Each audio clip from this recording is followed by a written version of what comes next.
트럼프 대통령이 소셜미디어에 이란을 향한 경고 메시지를 올렸습니다. 군사 압박 강도를 높여 협상에서 유리한 위치를 서려는 의도로 풀이됩니다. 경비행기가 카탈리나 섬에 추락했습니다. 탑승자 2명이 사망하면서 연방항공청은 정확한 사고 경위를 조사하고 있습니다. 출근 중 납치 위기에 내몰렸던 20대 여성이 극적으로 탈출했습니다. 경찰은 도주한 용의자들을 추적하고 있습니다. 다음 주 LPGA JM 이글 LA 챔피언십이 개막합니다. 한인 프로 선수들의 선전도 기대를 모으고 있습니다. 어린아이를 진정시키는 제시카 육아법이 소셜미디어에 퍼지면서 미국 부모들 사이에서 화제가 되고 있습니다.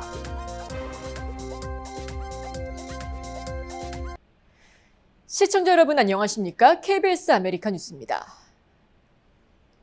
미국과 이란이 미 서부 시간으로는 오늘 밤 파키스탄 수도 이슬라마바드에서 종전 대면 협상을 벌입니다.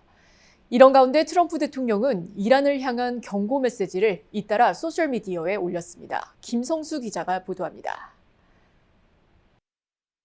세상에서 가장 강력한 재정비, 협상을 하루 앞두고 트럼프 미 대통령이 소셜미디어에 대문자로 적은 글입니다.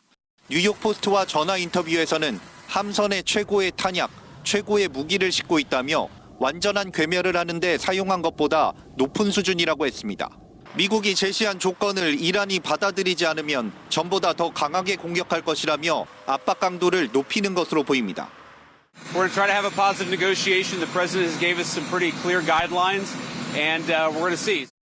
양측 협상 전망에 대해 트럼프 대통령은 약 24시간 안에 알게 될 것이라며 단기간 대면 협상이 진행될 것임을 내비쳤습니다. 그러면서 우리는 진실을 말하는지 알 수 없는 사람들을 상대하고 있다며 이란에 대한 불만을 드러냈는데 소셜미디어를 통해서도 이란은 전투하는 것보다 가짜뉴스 언론을 다루는데 더 능숙한 것 같다고 했습니다. 이란이 임시유전 이후에도 호르무즈 해협을 옥죄고 있는 것을 두고도 비판에 나섰습니다. 이란인들은 국제수로를 통해 세계를 단기적으로 갈취하는 것 외엔 카드가 없다는 사실을 알지 못하는 것 같다고 지적했습니다. 또 그들이 오늘 살아있는 유일한 이유는 협상하기 위해서라며 호르무즈 해협의 완전한 개방이 필요하다는 점을 강조했습니다. 트럼프 미 대통령이 대면 협상 직전 다시 고강도 군사작전을 경고하며 협상에 유리한 고지에 서려 한다는 분석이 나옵니다. 워싱턴에서 KBS 뉴스 김성수입니다. 이스라엘이 트럼프 대통령의 자제 요청에도 또 레바논을 폭격했습니다. 이스라엘군은 헤즈볼라의 지휘 본부 등을 무력화한 작전이었다고 했지만 레바논 측은 지방정부청사가 공격당해 보안군 여러 명이 사망했다고 밝혔습니다. 송영석 기자입니다. 강한 폭발과 함께 거대한 연기와 잔해 구름이 순식간에 마을을 뒤덮습니다. 미국과 이란의 종전 협상을 하루 앞두고 이스라엘이 레바논을 다시 폭격했습니다. 레바논 남부와 동부 지역에 50여 차례나 공습을 퍼부었는데 이스라엘군은 헤즈볼라의 지휘본부와 무기시설을 정밀 타격했다고 밝혔습니다. אנחנו ממשיכים להילחם פה בגזרה הזאת, עוצמתית מאוד. בלבנון אנחנו ממשיכים להעמיק את ההישגים שלנו, אנחנו ממשיכים להעמיק את התמרון שלנו. 하지만 레바논 당국은 지방정부 청사가 공격받아 보안군 최소 13명이 사망했다고 밝혔습니다. 학교와 구급차까지 공격을 당했다고 했는데 이스라엘 측은 모두 위장된 군 관련 시설과 차량이었다고 주장했습니다. 이스라엘은 휴전 첫날인 지난 8일에도 레바논 전역을 대대적으로 폭격해 350여 명이 사망했습니다. 트럼프 대통령이 네타냐후 총리에게 공개적으로 공격 자제를 요구했지만 바로 다음 날 2차 공격을 가한 겁니다. 이란 정부는 레바논에 대한 2차 공격을 국가기관을 표적으로 삼은 학살로 규정하고 휴전 합의를 정면으로 위반한 침략 행위라고 비난했습니다. 이란 혁명 수비대도 이스라엘이 레바논 공격을 중단하지 않으면 후회하게 될 대응에 직면할 거라며 경고 수위를 높였습니다. 이스라엘의 레바논 공격이 종전 협상의 중대 변수로 부상한 가운데 헤즈볼라의 무장 해제 문제를 논의할 이스라엘과 레바논 정부 간 첫 대면 협상이 오는 14일 미국 워싱턴에서 열립니다. 베를린에서 KBS 뉴스 송영석입니다. 카탈리나 섬에서 경비 행기가 추락해 탑승자 2명이 숨지는 사고가 발생했습니다. 로스앤젤레스 소방국에 따르면 어제 낮 12시 30분쯤 경비행기 한 대가 카탈리나 섬 남쪽 아발론 지역 협곡에서 추락했습니다. 경비행기는 슬링 항공기가 제작한 모델로 탑승자 2명은 현장에서 숨졌습니다. 연방항공청 FAA와 국가교통안전위원회는 정확한 사고 경위를 조사 중입니다. 어제 오전 산타에나에서 21세 여성이 출근 중 납치될 뻔하는 사건이 발생했습니다. 여성은 납치범들을 피해 도주에 성공했지만 용의자들은 파란색 밴을 타고 도주해 경찰이 수사에 착수했습니다. 오렌지 카운티 산타에나 직장 앞에서 한 남성이 여성을 차량으로 납치하려 시도했지만 피해자가 격렬히 저항해 가까스로 탈출했습니다. 산타에나 경찰은 유사한 사건 신고는 없었다고 밝혔지만 경찰은 피해자가 밴의 특징을 매우 구체적으로 설명했다고 전했습니다. 용의 차량은 검은색 휠과 양쪽 측면에 흰색 글자가 적힌 파란색 포드 이코노라인 밴이라고 피해자는 묘사했습니다. 사건은 6번가와 파크센터 드라이브 인근 주차장에서 발생했으며 이 일대에는 업무용 건물 단지가 밀집해 있습니다. 경찰은 이번 납치 미수 사건을 계속 수사 중으로 관련 정보가 있는 사람들에게 제보를 요청했습니다. 한국 국회가 해외 장기 체류를 이용한 병역 기피 논란을 막기 위한 법안 처리에 나섰습니다. 입영 의무 면제 연령을 43세로 늦추는 것이 핵심입니다. KBTV 신영주 기자가 보도합니다. 유학이나 취업을 이유로 해외 장기 체류하다 만 38세가 되면 입영 의무가 면제되는 현행제도. 이 틈을 이용해 해외에 머물다 면제 시점을 넘긴 뒤 귀국하는 이른바 버티기형 병역 기피로 불리는 사례가 반복된다는 지적이 이어져 왔습니다.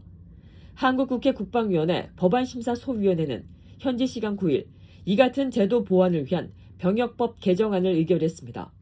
국민의힘 유용원 의원과 무소속 김병기 의원이 각각 발의한 법안을 병합 심사한 결과입니다. 개정안의 핵심은 입영 의무 면제 연령을 현행 38세에서 43세로 5년 상향하는 것입니다. 병역 의무 종료 연령도 40세에서 45세로 높아지고 병역 의무를 이행하지 않은 경우 적용되는 제재 역시 45세까지 연장됩니다. 이번 개정안은 아직 최종 확정 단계는 아닙니다.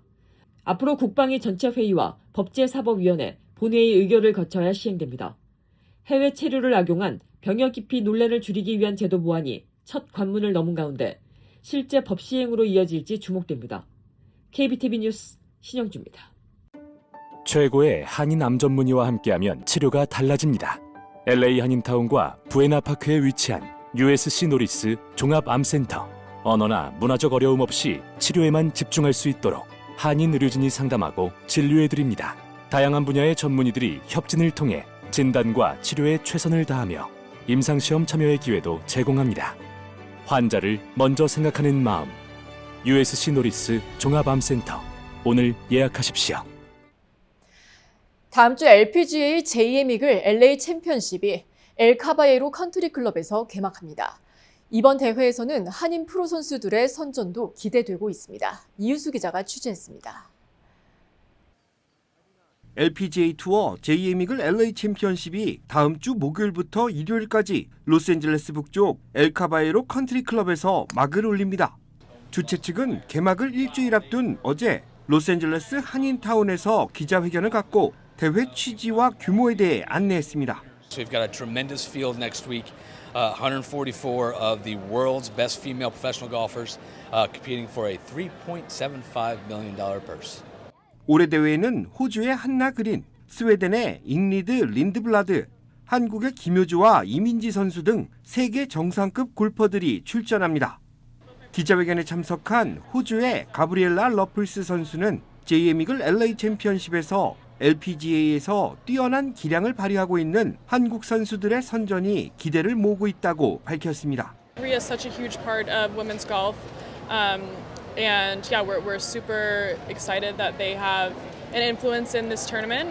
JM 이글 LA 챔피언십은 대회에서 거둔 수익을 지역 사회에 환원하는 행사로도 유명합니다.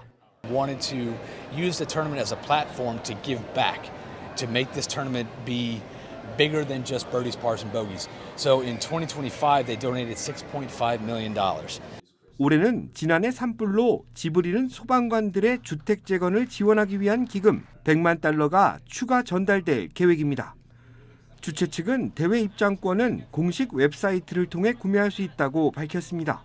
그러면서 성인을 동반한 18세 미만의 청소년과 어린이, 산불 피해 주민과 소방관, 응급 구조요원과 군인은 무료 입장이 가능하다고 설명했습니다.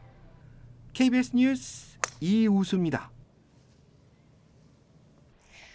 옛날 한국에선 아이가 울면 부모님이 호랑이 온다, 무서운 아저씨 온다라고 말하면서 아이의 울음을 그치게 하기도 했었죠. 이와 비슷하게 울던 아이를 진정시키는 제시카 육아법이 미국 부모들 사이에서 화제를 모으고 있습니다. USA 투데이에 따르면 최근 SNS에는 아이가 울 때 부모가 허공을 향해 제시카 이쪽으로 와봐라고 외치는 영상들이 잇따라 올라오고 있습니다. 울던 아이들은 제시카라는 낯선 이름이 들리자마자 울음을 멈추고 주위를 살피며 누군가를 찾는 듯한 반응을 보입니다. 부모들이 SNS에 올린 영상은 폭발적인 반응을 얻고 있습니다. 전문가들은 제시카 육아법이 아이의 주의를 전환하면서 울음을 그치는 효과를 가져온다고 설명했습니다. 소아과 전문의는 아이의 감정이 고조되고 있을 때 전혀 예상치 못한 낯선 이름이 들어오면 그 고리가 일시적으로 끊기게 된다고 설명했습니다. 수많은 이름 중 제시카라는 이름이 사용되는 이유는 불분명하지만 의사들은 아이가 아는 사람의 이름이 아니라면 어떤 이름이든 괜찮다고 밝혔습니다. 다만 이 방법이 아이를 겁주거나 위협하는 방식이 되어서는 안 된다고 경고했습니다. 또한 아이가 이 상황에 익숙해지면 효과가 나타나지 않을 수 있다며 근본적인 훈육법보다는 일시적인 주의 환기용으로만 활용할 것을 권고했습니다. 오늘부터 비가 내릴 전망이었지만 구름의 이동이 느려져 내일 남부 캘리포니아 지역에 봄비가 내릴 전망입니다. 기상청에 따르면 내일 비와 함께 강한 바람이 불고 기온은 화씨 60도대로 떨어져 쌀쌀한 날씨가 예상됩니다. 내일 많은 비가 내릴 가능성이 커 국지적 침수와 뇌우 가능성이 예보됐습니다. 일요일에도 비가 이어져 월요일까지 영향을 미칠 전망입니다. 한 노숙자가 거리에서 조금 더 편하게 생활하기 위해 직접 나무집을 짓고 이제는 다른 노숙자들에게 판매까지 하는 사연이 화제가 되고 있습니다. NBC4 보도에 따르면 거리에서 생활하게 된 오스발도 메드라노 씨는 노숙자 텐트촌을 벗어나 나무판자와 양철판 지붕을 이용해 작은 집을 지었습니다. 그렇게 청결과 질서를 유지하며 자기만의 공간을 만들었습니다. 그러자 인근 비즈니스 업주들이 전기와 물을 사용할 수 있도록 허용해 도움을 줬습니다. 이어 메드라노 씨가 지은 집을 본 다른 노숙자들이 제작을 의뢰하기 시작하면서 메드라노 씨의 새로운 비즈니스가 시작됐습니다. 창고 청소 일을 하던 그는 부업으로 작은 집을 제작해 $150에 판매해 지금까지 6채를 판매했습니다. 작은 집은 불법 구조물로 제작됐지만 메드라노 씨는 많은 노숙자가 엄격한 규칙이 있는 쉘터 생활을 꺼리는 만큼 쓰레기와 플라스틱 천으로 뒤덮인 텐트촌 대신 더 나은 대안이 될 수 있다고 강조했습니다.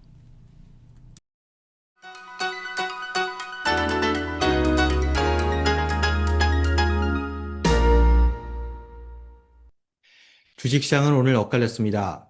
초반의 강세를 혼조세로 꺾어버리며 올해 들어 처음 3일 연속 상승하는 기록은 세우지 못했는데요.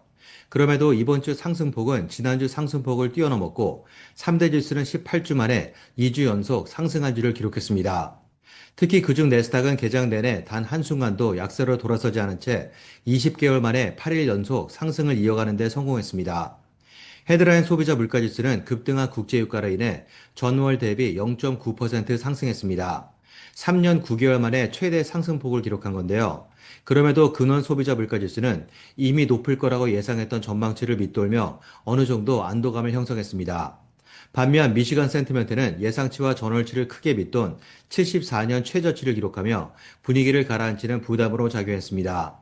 다만 내일로 예정된 미국과 이란의 첫 대면 협상을 앞두고 기대감과 불안감이 공존한 가운데 투자 심리는 딱히 한쪽으로 쏠리지 않고 관망세 속에서 중립을 유지했습니다. 다음 주 대형 은행주들을 시작으로 1분기 어닝 시즌이 본격화되는 만큼 변동성이 확대될 수 있다는 긴장감은 사라지지 않고 개장 내내 이어졌습니다. 지금까지 김재한이었습니다.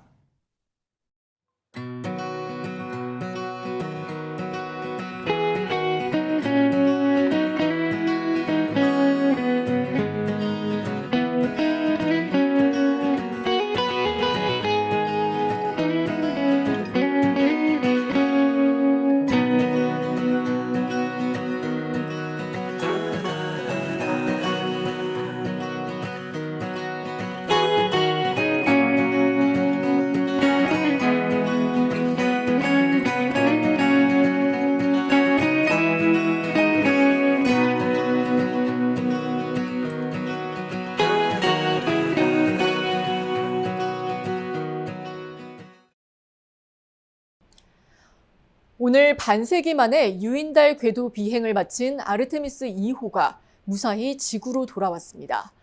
우주 비행사들이 바라본 지구는 그 어느 때보다 푸르고 고요하게 빛나고 있었습니다. 하지만 우리가 발딛고 있는 현실의 지구는 여전히 곳곳에서 전쟁과 갈등으로 흔들리고 있습니다. 아름답게 보이는 이 행성이 진짜로 평화로운 곳이 될 수 있을지 우리는 여전히 답을 찾아가고 있습니다. 우주에서 본 그 지구처럼 조금 더 평온한 내일이 오기를 바라봅니다. KBS 아메리카 뉴스 마칩니다.